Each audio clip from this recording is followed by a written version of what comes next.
In late May 1999, in the small bush town of Snowtown, southern Australia, over 50 police officers rushed into an old bank vault, hoping to find a missing person. Inside, they were struck with the most vile and overwhelming of smells. As they began to search the building, they noticed 6 large plastic barrels. When officers pried open the lids, dismembered body parts were floating in what was believed to be acid. Who were these victims? And what kind of monster hacked them to pieces and chose barrels as their final resting place?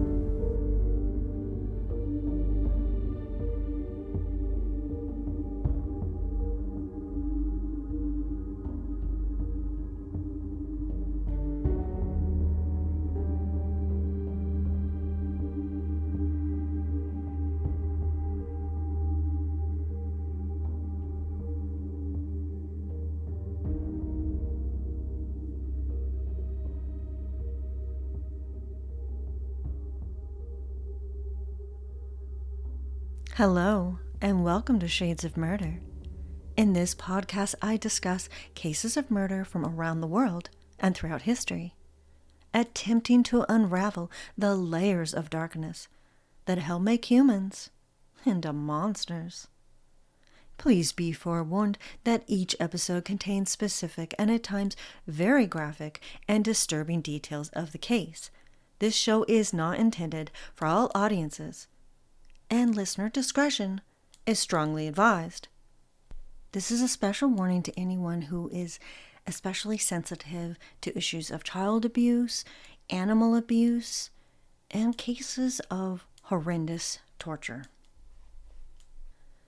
Disguised under the shared hatred for child predators, a group of men led by the dictatorial direction of an influential older man would embark on the most depraved and twisted of missions to rid the world of individuals they defined as filth and lacking value. Together, they would commit some of the most horrifying serial murders the world has ever known. This is the Snowtown Murders of Australia. During the 1990s, South Australia was struck by several child abuse predators who were not given the punishment many in society believed was deserved. One man took it upon himself to form a group of like-minded individuals to filter out and punish those they deemed to be guilty of being pedophiles. This focus on pedophilia soon expanded to include anyone else the leader of this group considered to be the scum of society, including drug addicts, transvestites, and the obese. What they perceived and justified as being justice against the vile of mankind was an attack on the most marginalized. The majority of individuals were proven to be guilty of nothing other than being vulnerable and different. Their killing spree spanned 7 years. Between August 1992 and May 1999, this group of 4 men, along with other accomplices, some who would later become their victims, would lure in, viciously torture, and murdered 12 people within their circle of family and friends. It would take until 1998, after at least 6 people were killed, that homicide investigators began placing the pieces together and honed in on their suspects. Elizabeth Hayden, a wife and mother in Adelaide, South Australia, vanished without a trace. She was last seen on November 21st, 1998, before her husband, Mark Hayden, took their kids out for the night. When he returned home, there was no sign of her. He reported her missing and a search ensued. Mark Hayden swore to her family and pleaded with the media that he had no idea where she was. He said he loved her. They had been planning on having a child and that he was worried sick about her. But Elizabeth's brother did not believe that his sister had simply vanished. He informed the police that something was not quite right with his brother-in-law. Only when investigators looked into the missing person Elizabeth Hayden would they begin seeing the connection between other individuals in Adelaide who had gone missing. Then officers realized that some of the people on their missing persons list were still claiming their benefits. This led them to placing phone taps on John Justin Bunting, Robert Wagner, and Mark Hayden. Investigators would gather over 5,800 hours, which put them in the direction of the bank vault in Snowtown. The current lease of the bank vault was held by a man named Mark Ray Hayden. When initially asked about the barrels they found inside, he claimed to be storing putrefied kangaroo carcasses inside them. But investigators decided to look closer. Once the bodies or body parts were discovered inside the 6 barrels at the disused bank vault in Snowtown, police immediately put together a massive task force. Inside the vault, law enforcement officers discovered various tools and paraphernalia. They included different knives, ropes, sparklers, handcuffs, gloves, and adhesive tape. It would be later learned that these items were utilized in the torture, killing, mutilation, and dismemberment of the victims. Amongst these torture devices was a variac machine. A variac machine is what is traditionally used for nickel plating, but it can also be used to deliver electric shocks. This machine had clips attached to it, which were then applied to a part of the anatomy of the victim. A wide array of tools were used to torture, maim, and humiliate the victims. In addition to handcuffs, there was also thumb cuffs, and some of the victims were burned with cigarettes. Body parts were pulled on and apart with pliers. They were stuck with syringes and bludgeoned with hammers. There were also the use of garrots, which are pieces of wire, a cord, or some other apparatus that is used to wrap tightly around the neck to strangle someone. This was a game of torture for these men, and they received a great deal of pleasure and power, inflicting unimaginable types of pain, anguish, suffering, and degradation upon their victims. It was believed, fortunately for the victims, that the group had cut their bodies into pieces after they were killed. The doctor observed the extensive amount of cutting of the body parts, in particular the many pieces of the legs, which indicated that a lot of trouble and time had been put into removing the flesh off the bones. A pathologist during their trial testified to the blackening of the skin on some of the victims from electrical and fire burns. Tests would have to be conducted at the crime lab to figure out how many victims' parts the barrels contained. However, due to the putrefied condition of the bodies inside the barrels, determining a cause of death was challenging. While they could not make any official release of whose body parts were inside the barrels, investigators believed they contained the body of Mark Hayden's wife Elizabeth, who had been missing for a year, a known drifter, Clinton Trezise, who was last seen in 1992, and Vanessa Lane, also known as Barry. It didn't take investigators much time to realize who their suspects were, especially given the strong, although initially circumstantial evidence. Police officers arrested 3 suspects the very next day: John Justin Bunting, 33, Robert Joe Wagner, 27, and James Spyridon Vlasakis, 20, were now in custody. Search warrants were launched on the residence and storage units of the men. It was reported how homicide investigators looked to the criminal profiling of the FBI for guidance, since they had never dealt with this type of serial killing before. The problem is there was no criminal profile or pattern that could describe these serial murders. First, it was believed the murders were committed by multiple offenders, and second, because their modus operandi and possible motivation varied widely. The day after the bodies in the barrels were discovered, investigators would find 2 more victims buried at John Bunting's former residence in Salisbury, South Australia. While searching through a storage container owned by Bunting during the 90s, law enforcement officers discovered a bizarre note. The note read, and I quote, "There was the routine of confession that had to be gone through, the groveling on the floor and screaming for mercy, the crack of broken bones, the smashed teeth, and bloody clots of hair." It was clearly written by John Bunting, but it was deemed inadmissible by the justice during his trial less than 2 years later.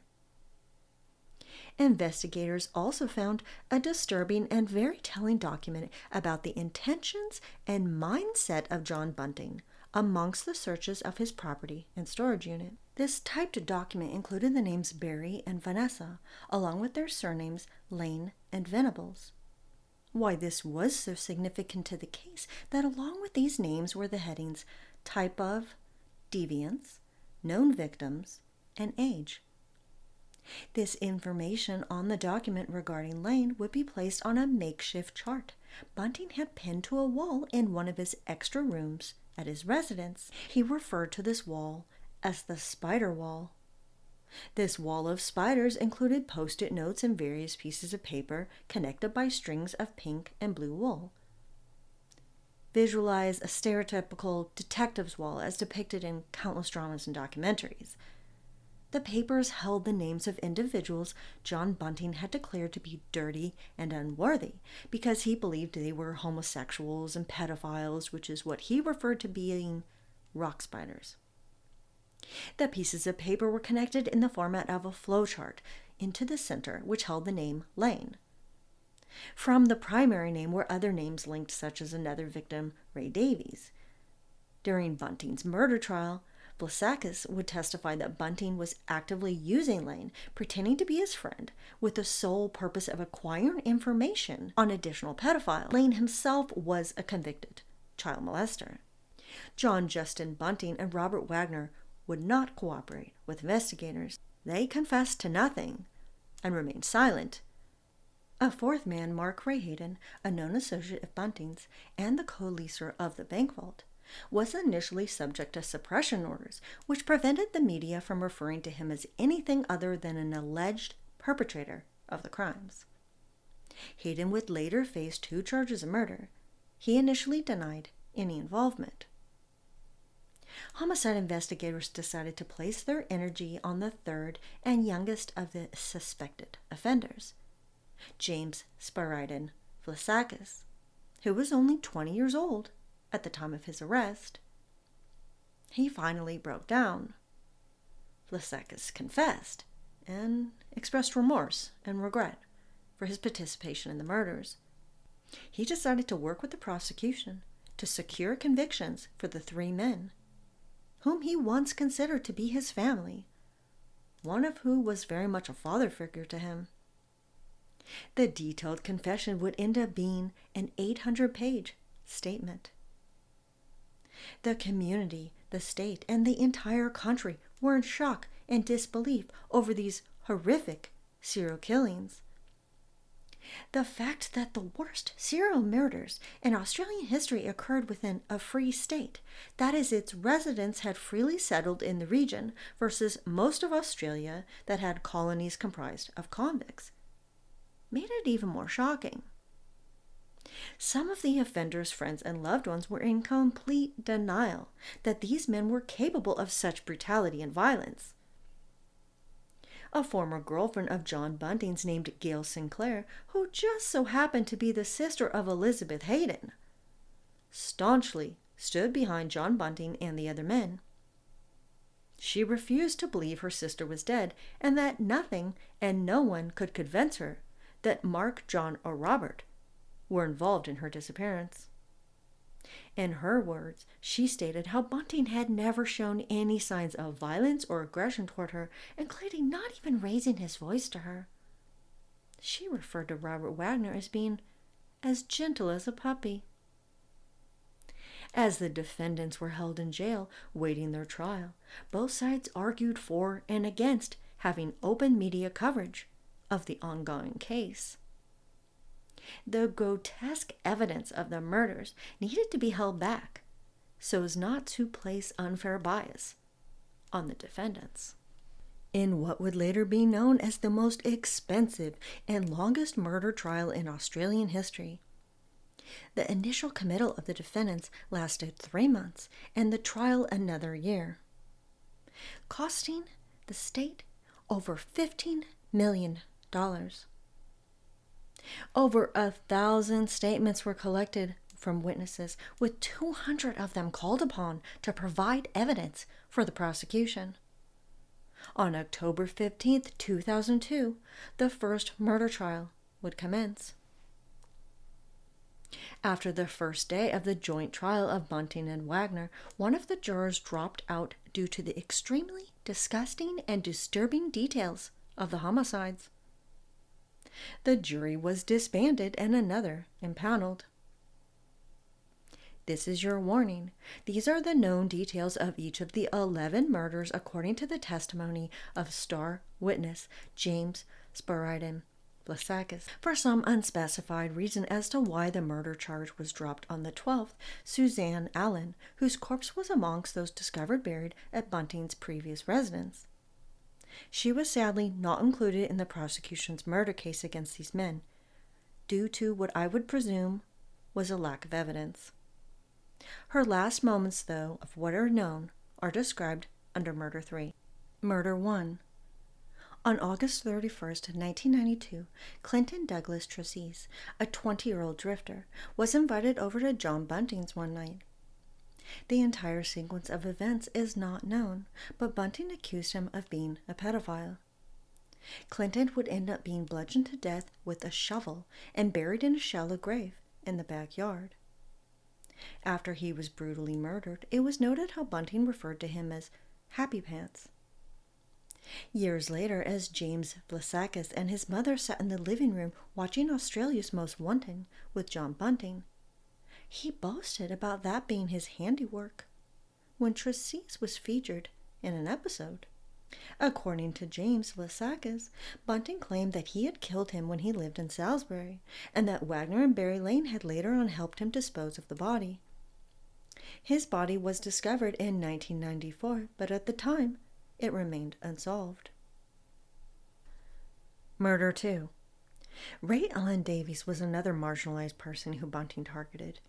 In 1993, the intellectually impaired 26-year-old was involved in a relationship with Suzanne Allen, who was a former girlfriend of John Bunting's.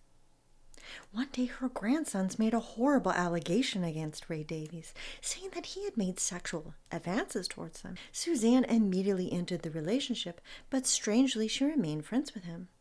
What was even more bizarre is she allowed him to park his caravan, which was also his home at the time, behind her residence. This leads me to believe that maybe she didn't believe the allegations made against him at all, but rather they ended their relationship for entirely different reasons. The day after Christmas 1995, her daughter Annette saw John Bunting and her mother clearing out Ray Davies' caravan, who had mysteriously vanished. According to James Vlasakis, Bunting later confessed to him that he and others had been involved in his murder. Allegedly, James' mother, who was also Bunting's wife, had stabbed Ray Davies in the leg. Then Robert Wagner grabbed jumper cables and wrapped them tightly around his neck, strangling him until he blacked out.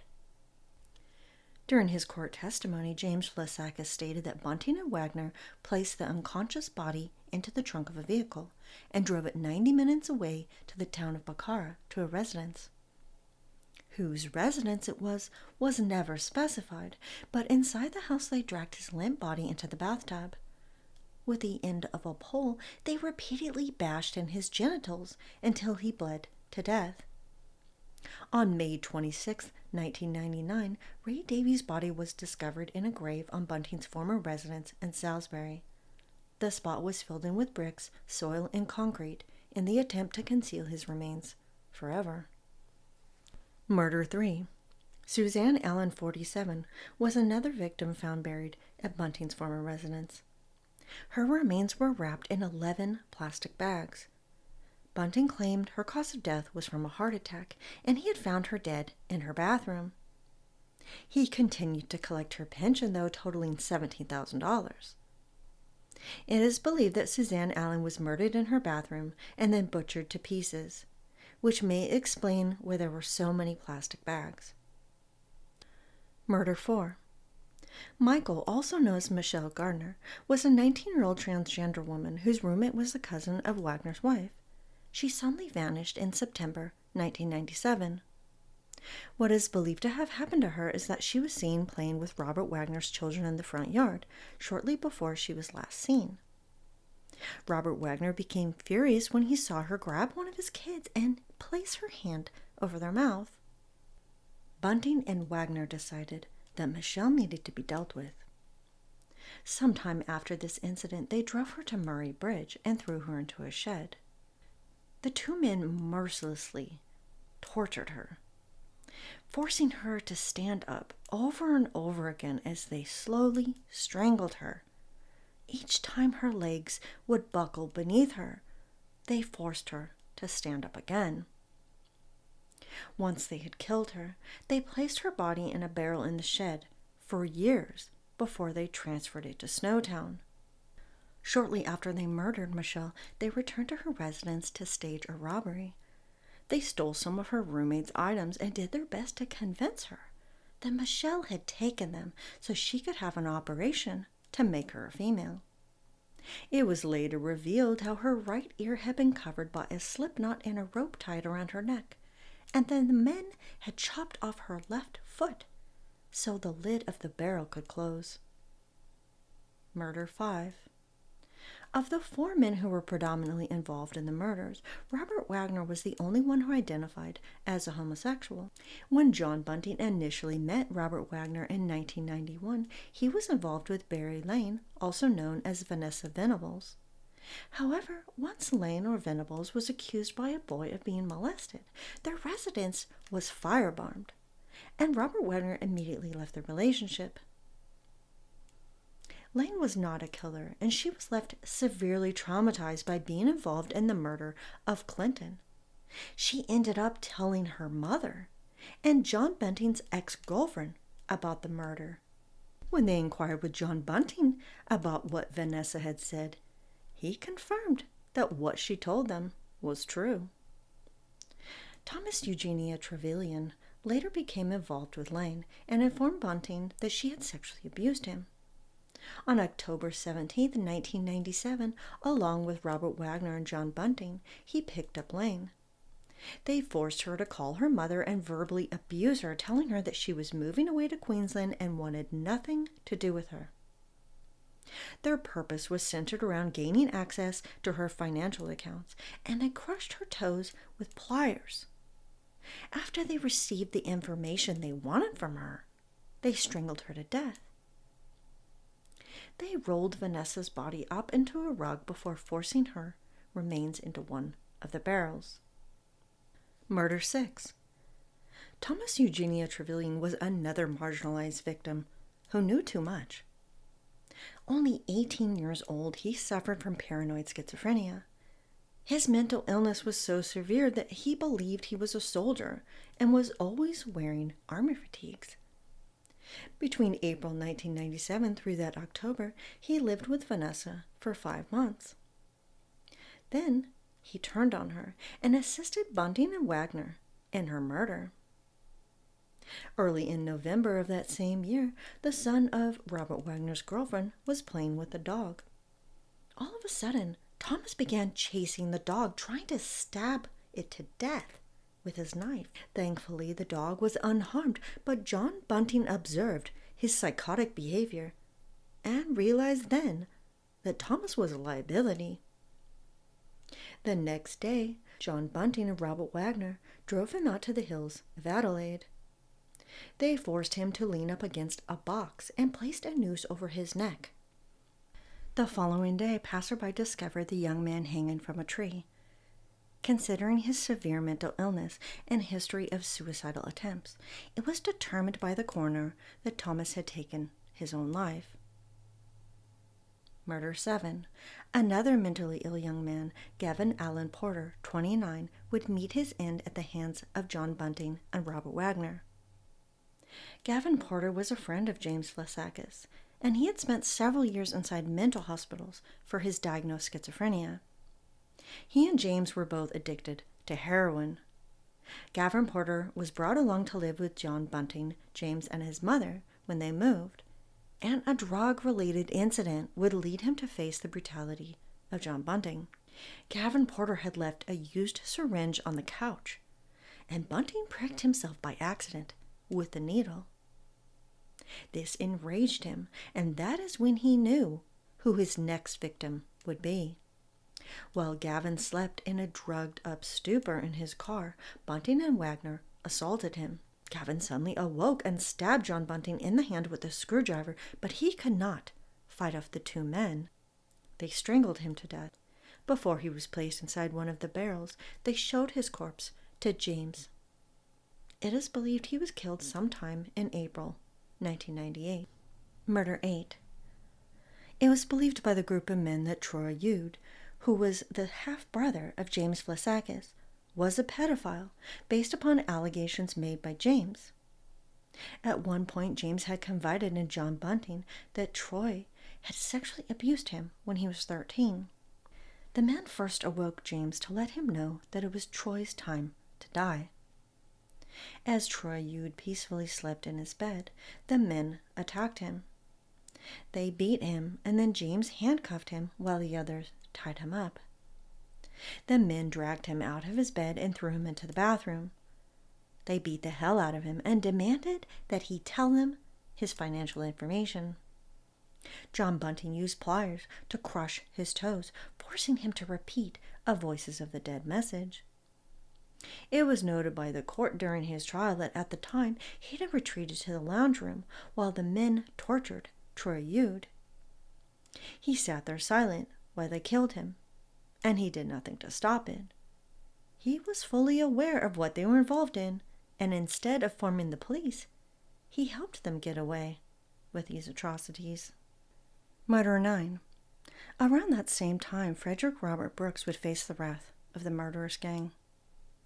Frederick Brooks was an 18-year-old son of Jody Elliott, who was Elizabeth Hayden's sister, who also happened to be quite smitten with John Bunting. Bunting convinced himself, for some unknown reason, that Frederick Brooks was molesting young girls, and that he had to be dealt with. Upon receiving his acceptance into the Australian Air Force cadets, he was invited to join John Bunting, James Vlasakis, and Wagner at a party. Once he arrived, the three men ambushed him and severely tortured him inside a bathtub. They handcuffed and thumbcuffed him. They lit cigarettes and inserted them into his nostrils and his ears. This young man was brutally tortured. During the trial, Vlasakis specifically described the torture and murder of Frederick Brooks using the Variac machine. John Bunting explained to Frederick Brooks what the machine was and how it operated as he attached the clips to the terrified young man. He asked him to give a number between 1 and 10 to indicate the severity of pain he was experiencing. James watched as his mentor turned the machine up a few notches and flipped on the switch. Within only a few seconds, Frederick Brooks signaled that the degree of pain was a 10. Later on, Bunting turned back on the machine and left it on for much longer.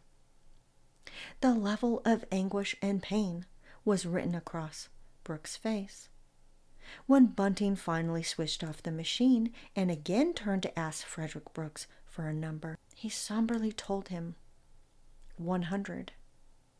It is unknown why this young man was so hated by John Bunting and the others, and he was tortured beyond words. It is difficult to share everything that was done to him, but it is necessary to illustrate the depths of depravity and darkness these men had reached. At one point, while they tortured him, they lit a sparkler and shoved it up his urethra. While they inflicted the most painful, cruel, and humiliating torture upon this young man, they forced him to record his bank information and then a false confession. The torture was not yet over, though, and the men filled up a syringe of bleach I can't even imagine how terrified he must have been, and the agony beyond words he experienced when they injected it into his testicles, which were wired to the Variac machine. They finished him off by crushing his toes with the pliers and gagged him until he choked to death. Played during his and Wagner's trials, the voice of John Bunting mirrored a manipulative investigator, coaching, challenging, and even compelling Frederick Brooks to answer his questions in the way he wanted him to. He led the young man to be portrayed as a pedophile, calling him a sick puppy and demanding to know how many people he had done this to. It was the first time Frederick Brooks' family had heard the false confession recording, since they had only received the final version John Bunting wanted them to hear.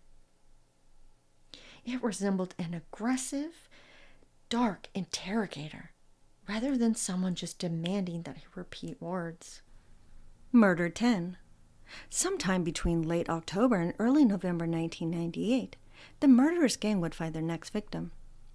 Gary O'Dwyer was a 29-year-old man who had suffered severe head injuries from a car accident. He was also Bunting's neighbor. For John Bunting, Gary O'Dwyer was simply a prime target for his disability benefits. He had James Vlasakis befriend him and get close enough to inquire about his family situation and financial circumstances. John Bunting later would insist that James have him meet up for a drink with them at his house.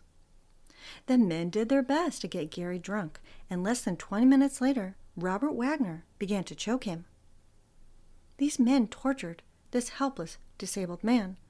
They beat him, placed him into handcuffs, whipped him with a belt, and shocked him with a Variac machine for several hours before killing him. Murder 11. Such dark secrets are hard to keep to oneself. And once again, it was proven that anyone who had knowledge or participation of the deaths made themselves a liability. In November 1998, Mark Ray Hayden confessed to John Bunting that he had told his wife Elizabeth about the murders. He had successfully sealed his wife's fate. On November 21st, John Bunting and Robert Wagner came to their residence. Although Hayden claimed to have loved his wife, John Bunting despised her, and Robert Wagner thought she was fat and worthless. When they arrived at Elizabeth's home, Mark and the children were out for the night. The men attacked her and dragged her into the bathroom. They tortured her and then strangled her to death. She was found with her mouth taped over and a gag shoved inside. A rope still remained dangling around her blue neck. According to James Vlasakis, when the men showed Mark his wife's corpse inside the barrel, he laughed. Murder 12. David Johnson was the 24-year-old stepbrother of James Vlasakis, who John Bunting could not stand. He was very nicely well kept and put together. He took a lot of pride in his appearance. John Bunting referred to him as a yuppie, amongst other rude, homophobic terms. He was on John Bunting's radar, and with James' help, he lured his stepbrother to the Snowtown bank vault under the ruse of buying a cheap computer with him. Once he entered the building, the men overpowered David Johnson. They placed him in handcuffs, beat him, and strangled him with his own belt. David Johnson was the last known victim and the only one who was killed inside the Snowtown bank vault. He was also the only victim known to have his deceased body parts subject to cannibalism. After they dismembered him and placed pieces of him inside the barrels, John Bunting and Robert Wagner kept a piece of flesh for themselves. Later, they fried it and ate it. It seemed impossible that others in their circle were not aware of the murders, given the detailed information they had regarding the attitude and boasting of torture and killings John Bunting outrightly expressed to them. The prosecution had a long line of witnesses who testified to the strange and disturbing conversations John Bunting held in their presence, or ones which they overheard. In particular, one woman whose ex-boyfriend was a friend of John Bunting's testified to hearing him speak about skinning and torturing people. She was apparently too frightened of both her boyfriend and John Bunting to ever bring up what she heard him say. The father of their final victim, David Johnson, offered critical evidence for the prosecution. Mark Johnson stated that on several occasions he would listen as John Bunting, Mark Hayden, and the others ranted about homosexuals, pedophiles, and others they labeled as deviants of society in ruthless terms. He claimed that John Bunting said himself and Hayden, along with others of their vigilante group, were taking care of pedophiles by burying them or throwing them off a cliff. Sometimes Mark Hayden, the other man, would nod their heads in agreement to their leader or make a random comment supporting Bunting's, but he was the only one in charge of the conversation. Robert Joe Wagner was perceived to be Bunting's second in command, and when it came to his punishment, the jury and judge viewed him as such. Robert Wagner did plead guilty to 3 of the killings, but that was not the end of his sentence, and 4 years later, more evidence would be unearthed, leading to his being convicted of an additional 7 murders. The jury would find John Justin Bunting guilty of 11 counts of murder and Robert Wagner guilty of 10. They each received life in prison without the possibility of parole. Neither Bunting nor Wagner made a statement, nor took the stand in their defense. Not a word was spoken until after Robert Wagner was found guilty of murder. He said to the court and the press, and I quote, "Pedophiles were doing terrible things to children. The authorities didn't do anything about it. I decided to take action. I took that action. Thank you." Robert Wagner attempted to have his non-parole sentence overturned, claiming in a handwritten letter how the possibility would greatly assist his mental well-being. The director of public prosecution and the victims' family members firmly objected to any chance that this man could be free one day. They voiced their genuine concern about their safety and well-being, as well as the community's safety at large, if this monster was ever freed from prison. Even if Robert Wagner had been approved a parole possibility, he likely would have been very old if and when he ever was released. However, it stood for a symbol of freedom, which the victims in the court believed he was not entitled to have. In Wagner's request to the Supreme Court, he specifically said that he wanted the possibility to visit his son, who was now an adult. But any concern for his well-being fell on deaf ears with the court, and his bid was denied. The justice stated the absence of remorse, expressed explicitly by Robert Wagner, made in his letter which claimed that he could not lie and say he was sorry for what he had done, when he was not. Justice Parker, who ultimately decides Wagner's fate, in ever facing the light of freedom one day, noted how he expressed pleasure in the torture of the victims, and even bragged and made jokes about his helping murder these people. Wagner showed zero regard for the victims' respect for dignity before and after the murders. Wagner had been hands-on with the dismemberment of several of the victims. Some of the horrific details shared during his and John Bunting's criminal trial revealed the vile depths the two had delved into. Although they attempted to get their sentences altered to a parole-based life sentence, Bunting and Wagner were both denied any possibility of ever being free. Their darkness and depravity had only grown as the murder spree continued. The two men had engaged in cannibalism with their last victim. In the words of Justice Brian Martin, these men were in the business of killing for pleasure, and neither were capable of legitimate rehabilitation. Mark Ray Hayden was initially charged with 12 counts of murder. However, when his trial began in August 2002, the charges had been dropped down to 2 counts of murder and 6 counts of assisting the offenders regarding his storage of the barrels at his residence and then helping move them to the bank vault. Mark Hayden faced murder charges for his wife Elizabeth and Troy Ude, but the jury could not agree on his involvement with either homicide. During his trial, as he had conveyed to the investigators, the media, and her family, he swore he would never harm his wife, and his life crumbled apart when she went missing. Hayden was convicted on all counts of helping assist the perpetrators. He was sentenced to 25 years incarceration for his role in the murders. All the relatives and loved ones of the victims are revolted by the thought of his being free. The courts have no legal standing to keep Mark Ray Hayden incarcerated past his sentence, which he has now fully served. The only exception to this rule is if the state government elects to attempt a convicted offender to be declared at high risk. If it can be shown that the individual continues to pose a risk to society, they can be held indefinitely. It was acknowledged that even though Mark Ray Hayden was never charged with murder, his penalty of 25 years for covering up the murders surpassed many offenders who had committed murder and only received the minimum 20 years. Mark Hayden was first eligible for parole in 2017, but it was denied. Mark Ray Hayden, 65, after being described as a model prisoner, was released by the parole board on April 17, 2024.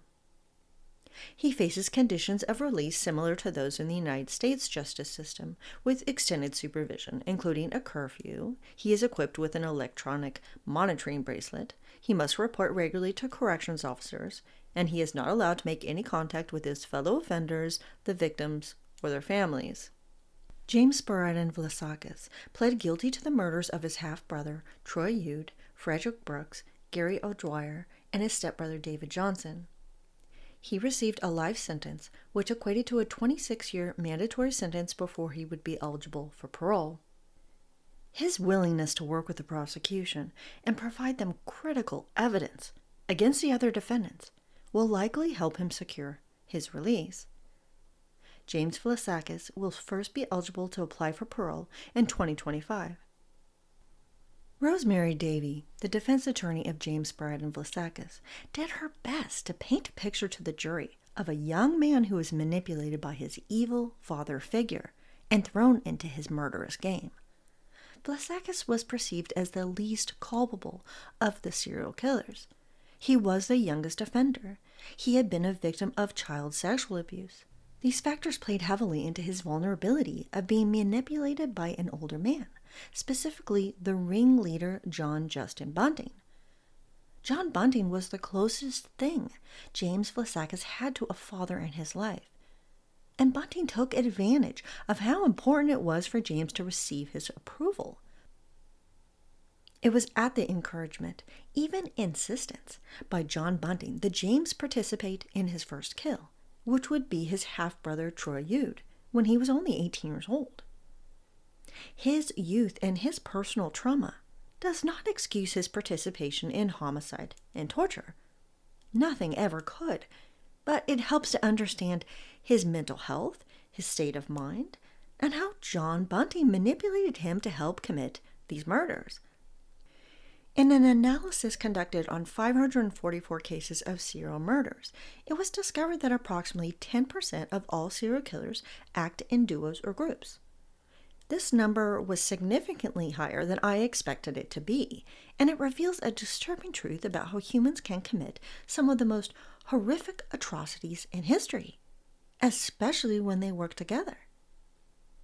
The theory of mob mentality explains how individuals can influence one another to commit acts of violence and help condone their behavior by acting as a team instead of individuals. The history of the world has proven how, especially under the helm of manipulative and influential leaders, paranoia, programming, and acts of violence know no bounds. John Justin Bunting was a bizarre, peculiar little man on his own. He had no sense of smell, which enabled him to be involved in some of the most disgusting jobs imaginable. At one point, he worked in a Queensland crematorium, and in South Australia, he was employed at an abattoir, which is also known as a slaughterhouse for animals. It was also noted how his voice was very high-pitched, so it was quite ironic that others referred to him as Big John. It was reported that John Bunting had been sexually abused by his older brother's friend when he was only 8 years old. It is believed this is when his hatred for homosexuals and his rage towards anyone different began to root itself. There are reports that soon after he was sexually assaulted, he began torturing and killing animals. As we know, this is a very known, strong factor in the criminal profile of becoming a future serial killer. James Vasakis during the trial stated how sometimes John Bunting would skin and kill animals and force him to watch, and even on a few occasions made him participate. John Bunting was undoubtedly an extremely disturbed man since he was preyed upon as a child, and the darkness inside him only grew. He wanted to share this darkness with others around him and empower them to commit murders with purpose. It was observed and written about by one of the reporters who covered the criminal trial how various elements of the infamous novel 1984 were incorporated into the serial killings.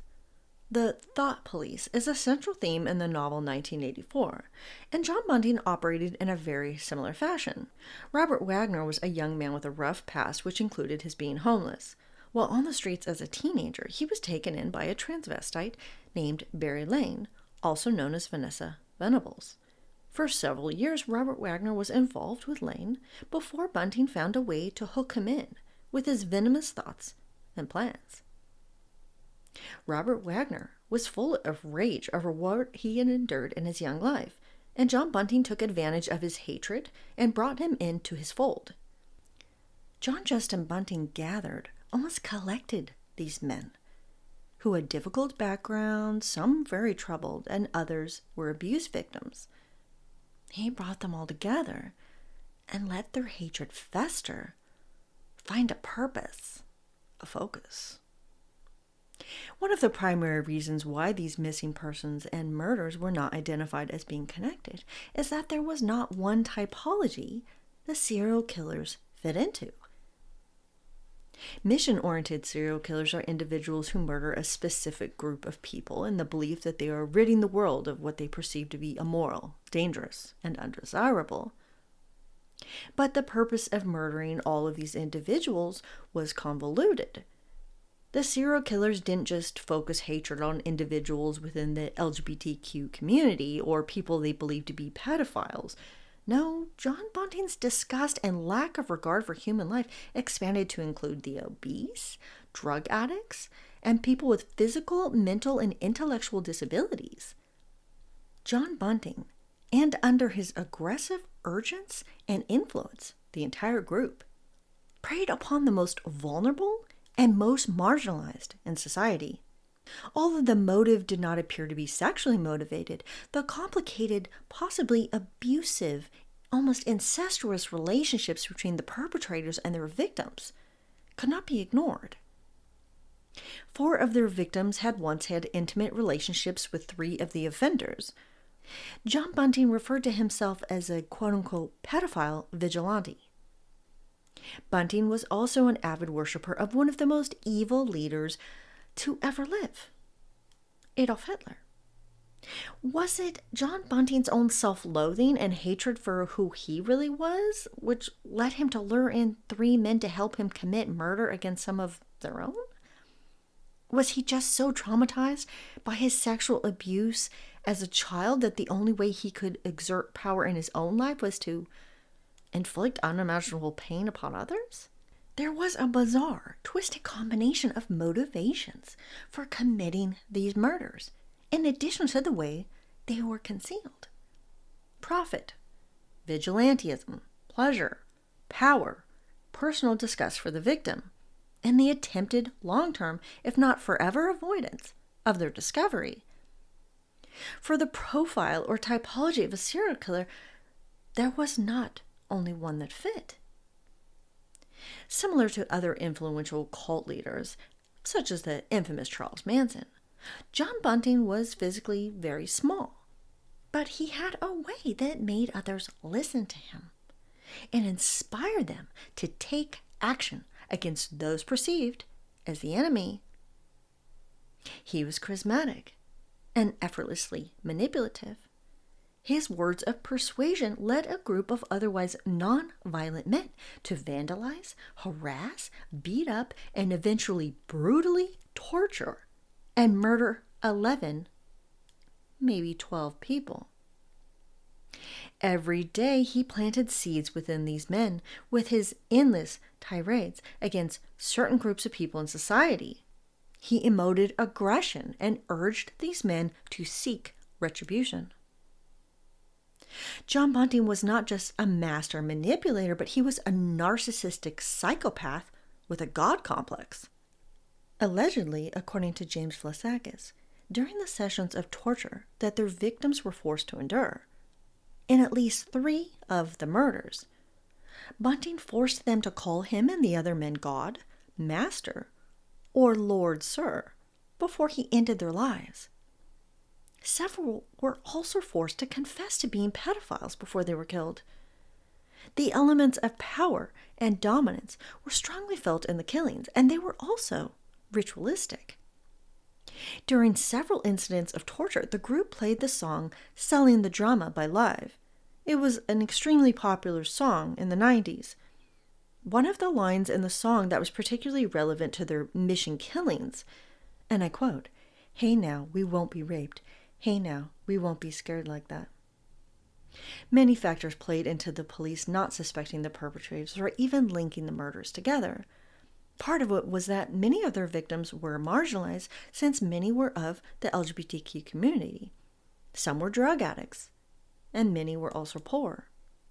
They were also not necessarily close to their family members, so it wasn't considered strange or overly concerning if they did not regularly hear from them.